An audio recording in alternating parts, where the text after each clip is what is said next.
Hello everyone and welcome to your weekly business magazine program. I am Amel Inga. On the stories making headlines, Côte d'Ivoire lowers electricity prices. Hundreds of households will pay electricity at slightly lower prices beginning end of January. CEMAC banking institutions granted a little more than $7 billion in credit during the first quarter of 2018.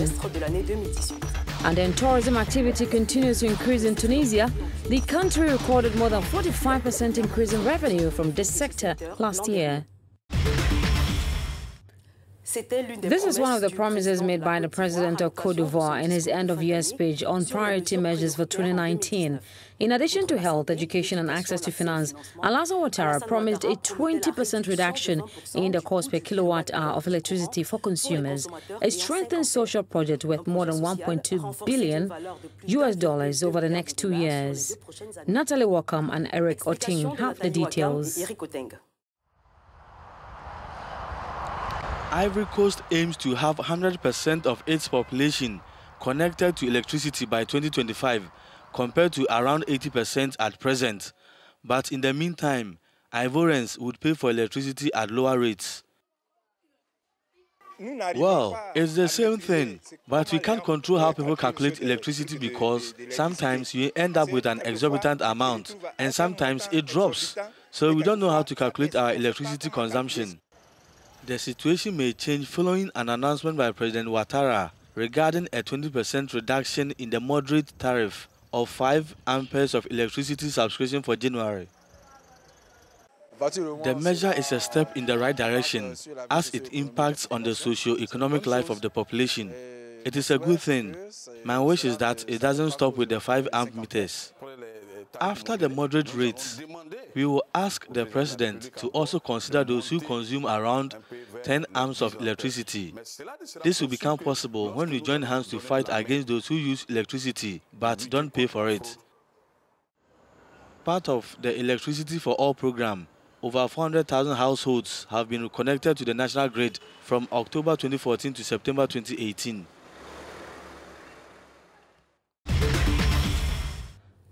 More than $7 billion was granted by the various banking institutions in the CEMAC region to the sub-regional economy in the first quarter of last year.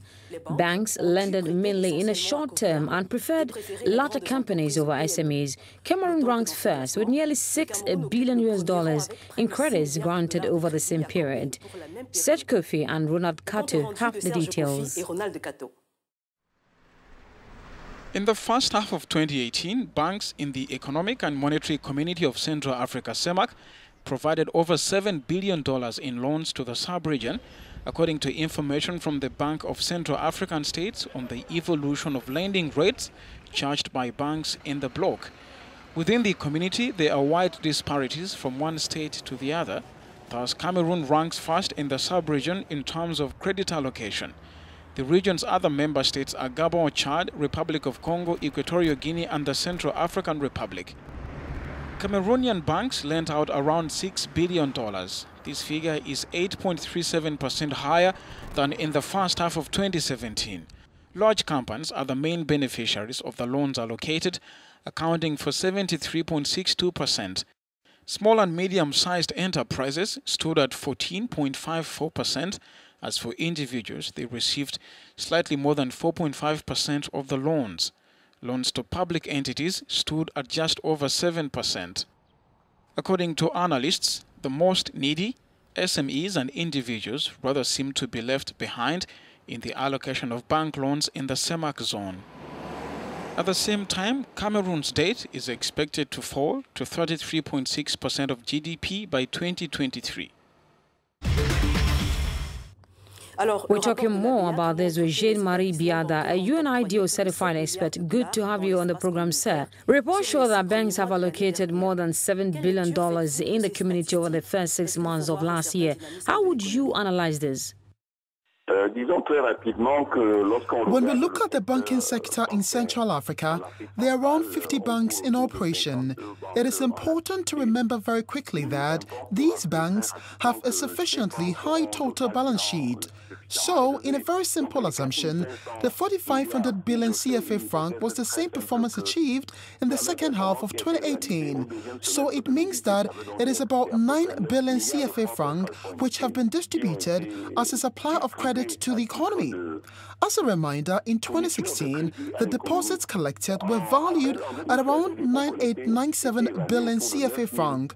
So you can see that we are all around that amount, that we've distributed more than 4,500 billion CFA franc in 6 months. That is from January the 1st, 2018 to June the 30th, 2018 in the CEMAC community space. I think it is relatively acceptable because it corresponds roughly to the amount of savings collected from depositors. This is already a very good thing because in the past, a lot of savings were collected, but very little credit distributed. Cameroon granted the most loans in the CEMAC zone, more than $5 billion. To what can you attribute this domination?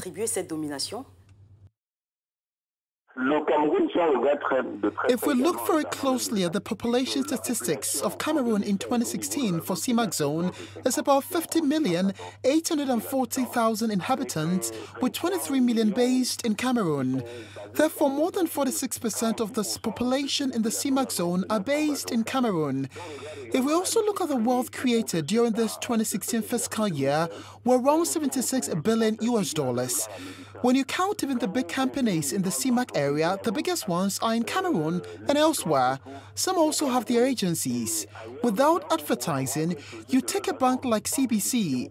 Its headquarters is in Cameroon, but there's an agency in Central Africa. There's also an agency in Chad. But you will rarely see the same problem or the same performance in terms of territorial coverage. And obviously, this can explain why out of the 4,500 billion CFA franc distributed to the economy, Cameroon finds itself with nearly 3,500 billion CFA franc, and it is almost 2/3 of the amount.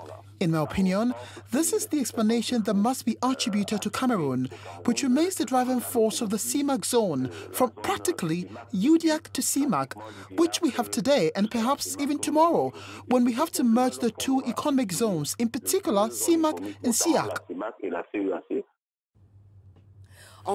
Well, finally, we have noted that in the distribution, large companies were the main beneficiaries. Many are calling for funding for SMEs, and these banks seem to have no interest in that. What explains this?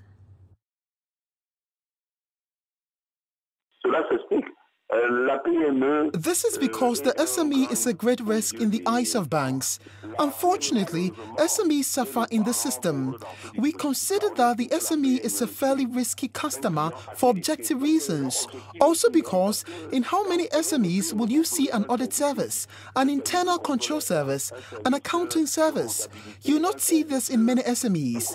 The bank always prefers to go to or give its financing to the big company. SMEs also have structural shortcomings.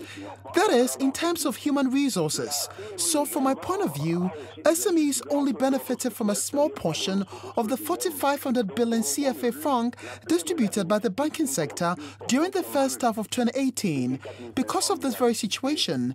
And in the end, it can also be explained that SMEs do not have any guarantee to offer. These states should be able to set up a guarantee institution for SMEs, which is how it works everywhere. So if we put this guarantee institution in place, I am convinced that SMEs will receive a little more money from the banking sector.